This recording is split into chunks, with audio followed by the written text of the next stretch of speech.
preaching, and he has contributed a lot in manic preaching. He used to stay in Mayapur base in Bhopal. He got initiated by His Holiness Bhakti Swami Guru Maharaj in 2017. Fortunately, we got Prabhu today, this evening. He came to India for a while. I just called Prabhu for this program. So we'll be hearing from Shivendra Prabhu about glories of His Grace Ranchor Prabhu at 6 p.m. So I request Prabhu to kindly share the lecture now, and then we can hear him from at 6 o'clock. Hare Krishna.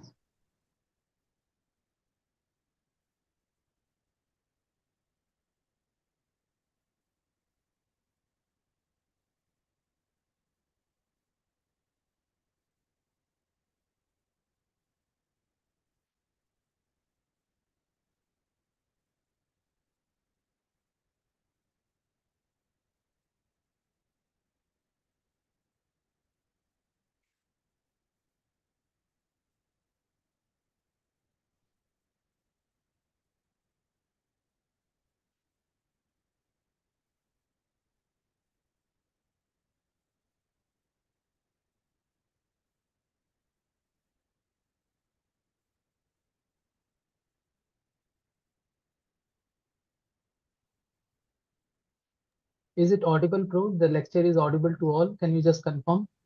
Prabhuji, you can stop the screen share, and when you start the screen share again, you can choose that option. Uh, you can turn on the audio, share the sound. There will be two Okay. options. Share the sound. You can turn it on. Can I get it, please?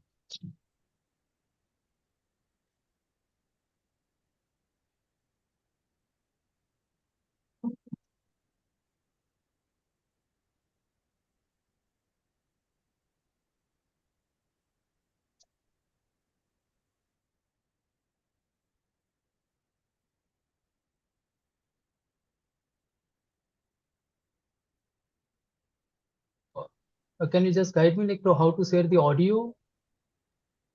When you turn on the option, share the screen, there will be two radio buttons of Okay. share the sound or enable for the video sharing on the Yes. right hand side of the screen. Yep, yep. I have clicked. You have to check that. Mm. Thank you.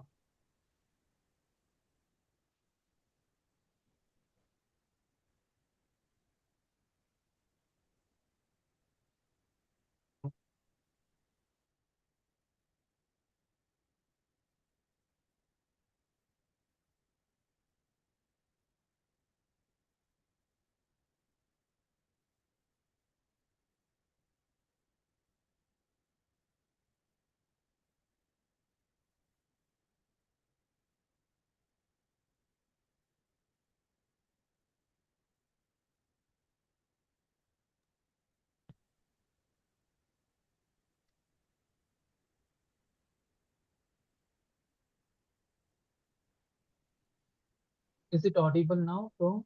No, Still. sound is Four okay. days, I later learned, after he arrived Yes, no in the problem. country, they were staying at John Now is Legend's it okay? house, and Mukunda had managed to organise this interview. So late in the evening, I used to sit every day.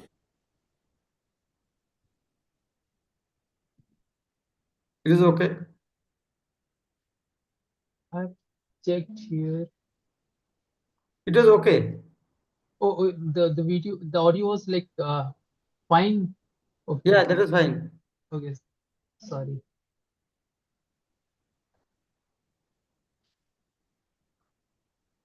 In the evening, if I was around with my father, I was Fine. staying with him at the time. And there would be famous people like politicians, playwrights, authors, that kind of a person, would be submitted to an interview by a fairly assertive presenter. Yeah. So suddenly, in the chair, this is sort of 10:30 at night, was this elderly Indian monk. I thought, wow, what an amazing looking person. Who can that possibly be? And Tony Bilbo, the presenter, he began to question this man. He said, I recall it pretty well, somehow it stuck in my mind. He said, what's brought you here to this country? And this elderly man said, I've come to teach about God, straight off the bat. And immediately I thought, that's interesting, because I had been taught about God all my life, by monks. And they had assured me that I didn't need to hear about God from anyone else. These were Catholic monks, and they could tell me everything I needed to know. So I thought, this is going to be interesting. I wonder what he's going to say. So the interviewer said to him, is this the same God that we already know about in this country? Or is it some other God? And this man, this elderly, wise Indian man, he said, it's the same God that I'm come to speak of. God has many names, but God is one. So I was intrigued. And then the elderly man said, I think he said, the interviewer probably asked him next, so what are you teaching? And this elderly Indian man said, I am teaching how you can see God and speak with God, just as I am speaking with you, face to face. And I thought, that sounded amazing. And then the next question was, so what is it, what's your method? How can we do this? So then the elderly Indian man said, you simply sing the names of God. And I thought, it can't be that simple, and my father was sitting next to me, and I said to him, what did he say? Did he say you just sing? And my father said, I don't know, I couldn't, because his accent was very strong. So I was intrigued, and then the interviewer said, well, would you like to demonstrate? At which, until that time, this saintly man had looked very serious, grave, and suddenly his face just lit up with this huge smile and sparkling energy, which really captured me. And he said, I would love to. And so they got up and walked across the studio where there were some devotees, and they were sitting on the floor. And this monk sat on the floor with them. And in retrospect, I realised I don't think I've ever seen anyone sit on a television studio floor, before or since.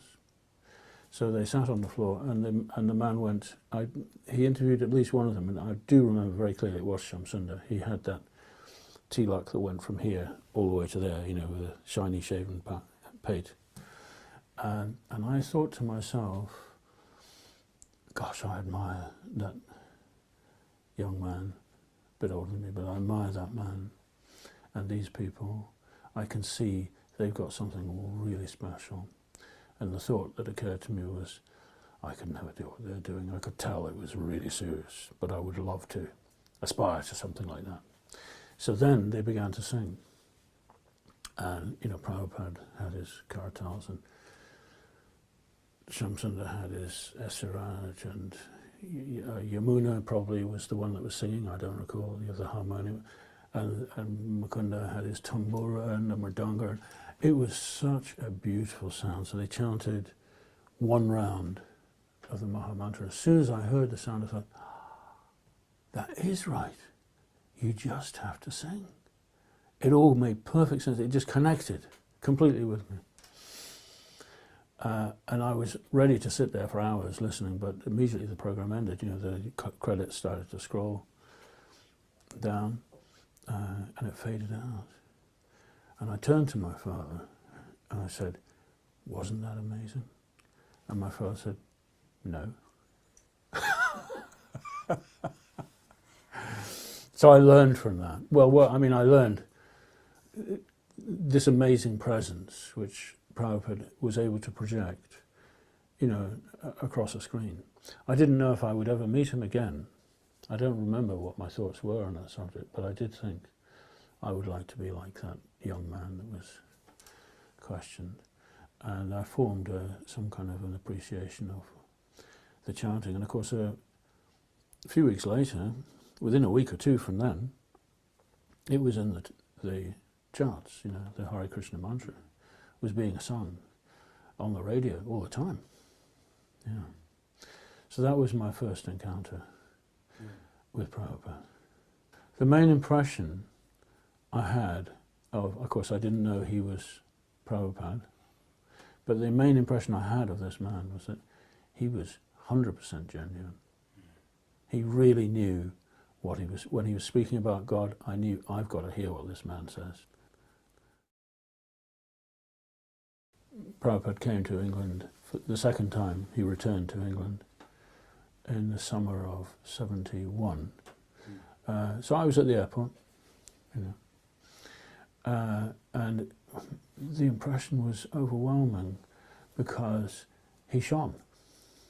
You know, he had a brilliant aura, sort of a golden.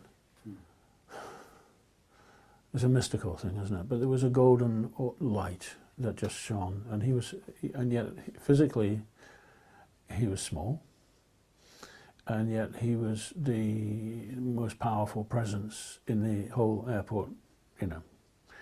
And he just drifted. He didn't seem to walk. He seemed. That's how my memory is, like he just floated through. Yeah. So it created a very powerful impression of being, I would say, just being blessed. Being blessed. By that time I had been in the temple for 9 months, so I had read and heard so much about Prabhupada. I think it's worth saying that, you know, when I joined the temple, devotees like Yamuna, Mukunda, Shamsundar, Gurudas, Malati, they were talking about Prabhupada all the time. They were totally in love with him. So although I hadn't met him I didn't get to meet him until 9 months later, I had already imbibed a deep sense of love. And always his tapes were playing. Yeah. Prabhupada heard news, apparently, from India that Tamal or Jayapataka had acquired that strip of land that Prabhupada was pushing them to get in Mayapur. He had just bought the land. They'd signed a contract for the land. And so somehow or another, Shamsundar, or I don't know quite how, but anyway, word had reached Prabhupada that I knew something about architecture. So I was called to Prabhupada's room. It was Shamsundar introduced me to Prabhupada. I already had my name, Ranchor. I'd had it for sort of 6 months by then. And Prabhupada said, oh, where are you from? Where were you born? So I said, well, north of England, Prabhupada. He said, oh, Scotland? I said, no. Like Yorkshire, you know. But Prabhupada immediately wanted to get to know me. I was too young, I guess, to appreciate the significance of that, but I thought it was very personal, you know. He wanted to have an interaction with me. And then began several days of talks and discussions in Prabhupada's room about what he wanted in Mayapur. He began describing, you know, he wanted this big temple. First of all, he wanted some residential blocks. That was the first thing that needed to be built where devotees could live. And he gave, you know, quite detailed instructions what he wanted. And then he said 4 of those, and then a big temple. So for the next couple of weeks, I was making drawings. Prabhupada wanted a very large temple. Now, around this time, our godbrother Narayan arrived from America. He had somehow been, you know, added to the team that was going to go with Prabhupada to India because he was a construction man. So I was told to work with him, and that was shall we say it was an interesting experience. But I'm not here to talk about that. However, Narayan took charge of me. And I remember once, I mean, we were working hard, long, long hours, late into the night to try to get everything ready for Prabhupada because time was up. He wanted a finished set of drawings to take with him, you know, to India. So on one occasion, Narayan said, come on, let's go down to see Prabhupada. It was in the morning after breakfast, and so in we went. And Narayan said, he's tired, Prabhupada. He's tired, which I was. So then Prabhupada said, oh? And he looked at me, he said, are you tired? I said, no, Prabhupada. So then Prabhupada turned to Narayan and he said, you are tired. Atmanam manyate jagat. You know, what's in your mind, you're thinking, what you're feeling, you're thinking he's feeling. He's not tired.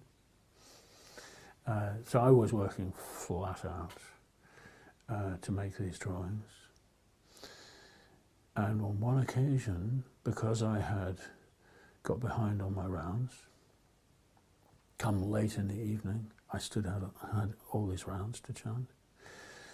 So I quietly let myself out the front door and off I went into the night with my beads. And it was one of those things where I was so tired I was walking, you know, into lampposts. I don't know if you ever had that experience. And I was walking around the streets in central London and everything was quiet. In those days, London was asleep. I got back to the street where the temple is, right in front of the British Museum, Bury Place, at about 1 in the morning. And everything was quiet. But when I turned into the street, I heard, from the end of the street, I could hear Prabhupada's voice. And I saw that his lights were on. He occupied the room on the first floor above the temple room. And his windows looked out onto the main street.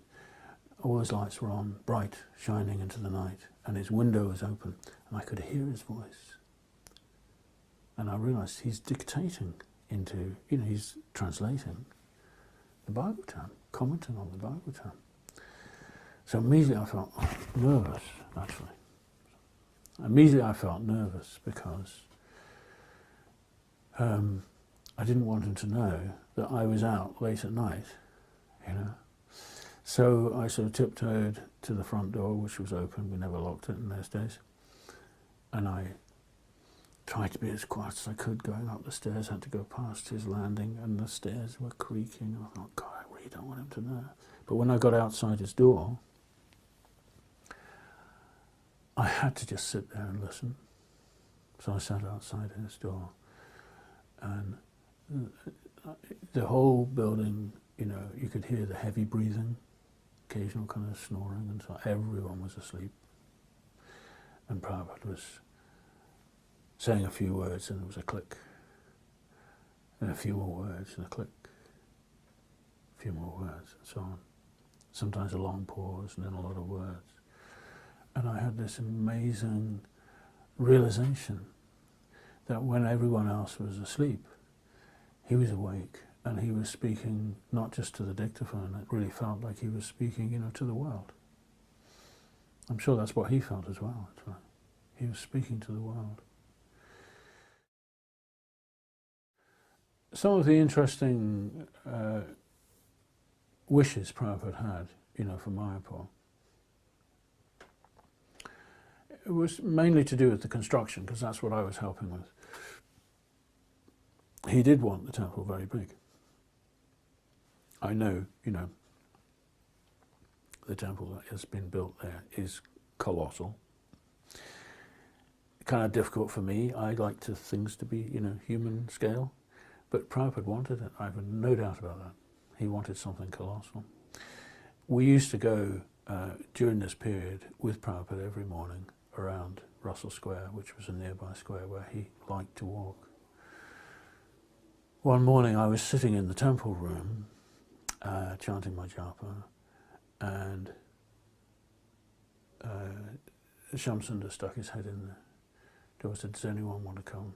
Oh, well, you know, he said to me, come and walk with Prabhupada, you know, we want you to be there because I'm part of the team. And so I dashed out onto the front doorstep, and there was Prabhupada with Shamsundar and Pradyumna, mainly, and one or two others. And I had this very thin kurta that had been donated, by a Hindu. It was like see-through. And Prabhupada said, "You will be cold." It was 6 o'clock in the morning. I said, no, Prabhupada, I'm not cold. and he said, "Put on something warmer." And I hesitated because I thought, no, then he'll leave without me. And then Prabhupada said, "That's all right. We'll wait." So I ran up, put on something else, and came down, and off we went to the square. So while we were walking around the square, Prabhupada wanted to talk. Narayan was also one of the team. He wanted to talk about his plans. And he, over a period of several days, these conversations went on. And I remember one day, he pointed to one of the buildings around the square. He said, "How tall is that building?" So everyone looked at me because I'm the one that's supposed to know. And so I said, "Well, it's about 50 feet. So Prabhupada said, "Higher than that." And so next day, there's one large hotel on Russell Square called Russell Hotel, and it's the tallest building. And Prabhupada pointed out, he said, "How tall is that?" I said, "Prabhupada is about 80 feet tall." It was 8 stories. And Prabhupada said, "Higher than that." And then we carried on walking around. Then he turned around, and especially to Narayan, I think he said this, "It should be 3 times as high as that." So, yeah, Prabhupada wanted a very, very tall building. In the end, it was like he wanted it over 300 feet. That's how we ended up, yeah. And he also said some interesting things. He said, because it's a floodplain, you have to leave the first floor. The ground level should just be for storage because that will flood. All the buildings should be like that.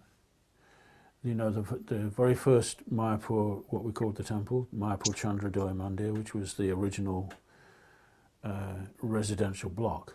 It was not built as a temple, it was built as a residential block, and the ground floor was just open for storage. And that's where Radha and Krishna were installed, there on the ground floor. That was our temple. It was never intended to be anything. So anyhow, Prabhupada said also, we will need a raft foundation. I'd never really heard of such a thing. But the next day, an engineer who happened to be Indian, but he was a very highly qualified professional structural engineer, came and spent a couple of hours with Prabhupada. So we were sitting around, and he was saying, yes, you have to have a raft. That's the only way to build this, with columns going down into the ground, but there should be a raft. And Prabhupada had also told us, I want you to build this temple out of brick, and you should manufacture the brick locally on site. And the local people, they can make the bricks, and the walls, he gave a specific dimension. He said the walls should be between 2 and 3 feet thick. So we asked the engineer, how thick should the brick walls be? So he did some calculation. He said, 2'9". And Prabhupada also gave instructions, but he wanted a dome. He did say that. And he had a particular idea how he wanted a cross beams, and then another, like an umbrella, a vertical to support. That was his idea. And a lot of other things. He spoke about Krishna's palaces, as described in the Bhagavatam, the opulence of Krishna's palaces. He wanted something beautiful and opulent. I was living in London, and I had to come in on the train and then walk across the fields. And one morning, I got there, and the kirtan was going already. Prabhupada was on his Vyasasana, another of these big Vyasasanas, and the kirtan was going. And that was just such an amazing atmosphere. Oh my gosh. And Prabhupada was so appreciating the dancing. And I do remember on this occasion our godbrother Tribhuvanath, who once he got a mridanga around his neck and was singing, he was in another world. And there he was dancing in front of Prabhupada. And he was just, singing directly to Prabhupada. He had this way of singing, his head going up and down. And Prabhupada was just gazing with laughter and joy into Tribhuvanath's eyes. It was this wonderful connection. And we all knew. There were certain Prabhupada's, certain of his devotees that really drew his special affection. In fact, that summer, we were sitting on the lawn. Prabhupada used to sit on the lawn, and on that occasion he had Shrita Kirti was his servant, reading from the Chaitanya Charitamrita. The full versions were not published, but there was a preliminary chapter, I think, just one sample chapter. The Lord in 5 Features, it was called. And so he was reading from that. The Prabhupada was listening. And then one of the devotees there, Yogeshwara, who's from New York, he put his hand up and he said, Prabhupada, the text had just said something about Lord Chaitanya's mercy being causeless.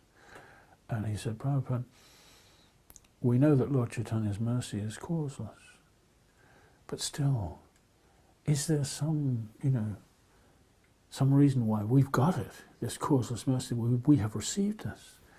And, who gets to receive it if it's causeless? And Prabhupada said, simply Krishna likes you. Yeah. Krishna likes you, so you got the special mercy. And if Krishna does not like you, yeah, he said that.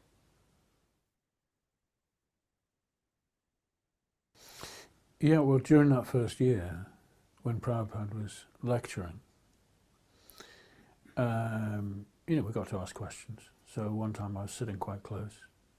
At the end, I asked, I said, and I had just received my second initiation. I said, Prabhupada, is it true that when we receive initiation, that our karma is completely taken away? And Prabhupada immediately said, yes, but you must be ruled by your guru. Then there is no karma. My heart started to beat, I thought, ooh, okay.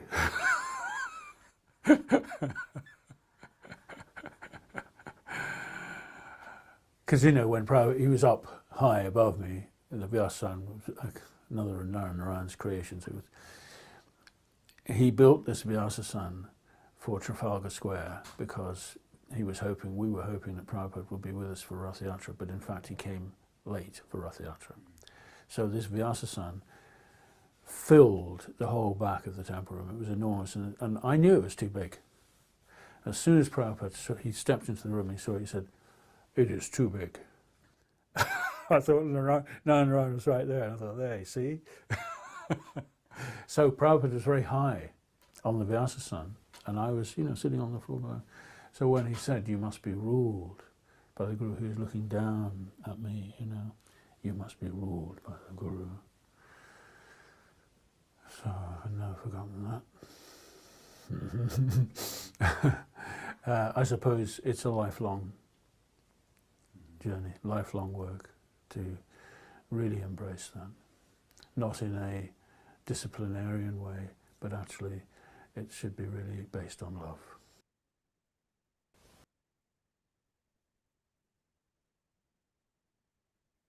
Hare Krishna.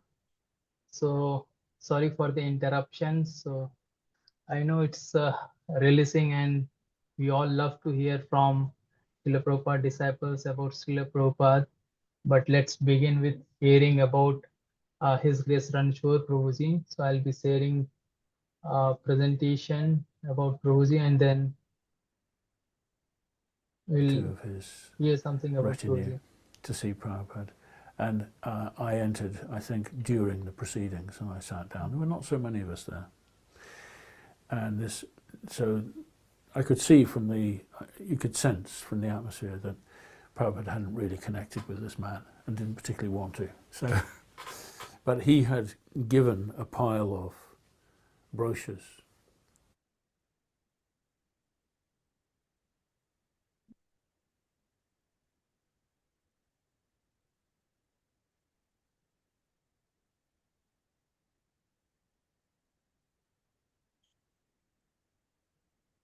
Okay, so let's begin with the introduction of Prabhuji. So Prabhuji has been a dedicated disciple of His Divine Grace A.C. Bhaktivedanta Swami Srila Prabhupada, the founder Acharya of International Society for Krishna Consciousness.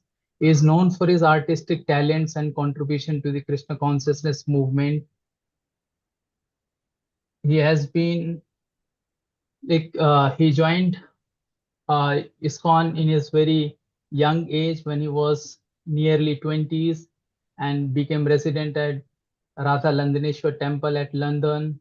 And when he met Srila Prabhupada, he was deeply inspired and he transformed his life, as we could see like how he was sharing the pastimes when he had opportunities to interact with Srila Prabhupada, how deep love he has developed for Srila Prabhupada, how eager he was to associate with Srila Prabhupada. Like one moment, as Prabhuji was sharing that he was about to the Prabhupada was actually about to leave, and he just wanted to actually have his association, and it was too cold outside, and he was not even willing to like go up and take some warm clothes, because he was actually having this doubt that maybe like within that time, within meanwhile, like when he is going upstairs, so Prabhupada may leave. So when Prabhupada gave him that assurance that he'll wait for him, then he actually like went upstairs and he put some extra clothing to take association of Srila Prabhupada. So how committed they were to Srila Prabhupada, and definitely the same commitment they have shown to the movement as well. He received initiation from Srila Prabhupada and then dedicated himself. We'll hear something about his services and contributions. Prabhuji was the temple president of ISKCON London. He was overseeing the development and management of temple activities over there. And he is actually like well known for his architectural contribution. Prabhupada has also appreciated Prabhu's artistic contribution, and definitely Prabhu has contributed not only in Mayapur but rather the Landaneshwar development as well. So he has actually designed the beautiful temple of Sri Radha Landaneshwar temple, and some other contribution he has made through his writing and teaching as well. So Prabhuji is well-known author. He has explored spiritual themes, human emotions, and pursuit of divine love in his works. So, and there are several lectures available online. Prabhu is actively talking about the philosophy of Krishna consciousness, emphasizing the universal search for love and fulfillment through devotion to the Supreme Being. And in his current services, he is still preaching, spreading Krishna consciousness, writing books, and making some artistic contributions, public talks. And he recently participated in a kirtan gathering in Glastonbury, spreading the message of divine love. So there is one very important quote about him, which Prabhupada has appreciated. The only boy capable I know is Ranchor Das Adhikari in London, who did the architectural drawings for the Mayapur scheme. So you can immediately open correspondence with him and see if it is possible. So this was a letter written to His Holiness Tamal Krishna Goswami Maharaj from Nairobi, 1971. So see, this much confidence Prabhupada had in Prabhuji's artistic talent, that he actually like immediately, and he actually like only told about his grace Ranchor Das Prabhuji to start correspondence for artistic development about Radha Landaneshwar temple or any other project, because Prabhupada has so much confidence in his skills. So and we can actually like see like the kind of confidence Prabhupada has, like Prabhuji was quoting about an interview when Prabhupada was mentioning that like there had been several gurus and even he himself was involved in understanding God, but what makes him different to others? And Prabhupada mentioned that he has the skill to actually like make you see Lord face to face. And that was actually very surprising. That was very astonishing for in general people, because you might have opportunities to hear about him, you might have opportunities to learn something about his residence, how he works, how he manages everything. But like meeting face to face the God, that was actually like very surprising and very like encouraging anyone to appreciate Krishna consciousness. And Prabhuji also mentioned like few of the incidences, like how hearing Hare Krishna Mahamantra from Srila Prabhupada was very inspiring, very enchanting to him. And that is what like Prabhupada has enthused in his disciples. And we see like when the disciples of Srila Prabhupada, when they actually like they do kirtan, so how in chanting it actually becomes, the whole atmosphere becomes so enthusiastic that everybody starts like dancing, chanting. The similar kind of like atmosphere Prabhupada had created, the pastimes we hear from Prabhuji and other disciples of Srila Prabhupada. So the final statement that Prabhu has contributed a lot through his artistic, managerial, and literary contributions. And Ranchor Prabhuji has always been an inspirational figure in ISKCON and is still continuing to guide and uplift spiritual seekers worldwide. We truly appreciate Prabhuji's contribution in ISKCON, and we all ask blessings, causeless blessings from Prabhuji's, that he keep us he keep us blessing, so that we all take advantage through his personal examples, how he has served Srila Prabhupada, how he has developed so much love for Srila Prabhupada, how he has been contributing in ISKCON through various ways. And taking inspirations from Prabhuji, we can also contribute Srila Prabhupada movement. We can also serve Guru Maharaj. We can also serve the devotees. And I actually like wanted to end this session with the final quote which Prabhuji was quoting, that Srila Prabhupada actually wanted that you must be ruled by your guru. So that was actually like very inspiring line to me in his whole talk. So we all should actually like work under our guru, Siksha Guru and Diksha Guru. And this is what like Prabhupada wanted, that we must be ruled by our guru. So I'll be like ending from the session for today. His Grace Ranchor Prabhuji ki jai. His Grace, His Srila Prabhupada ki jai. His Holiness Bhakti Prema Swami Maharaj ki jai. Jai.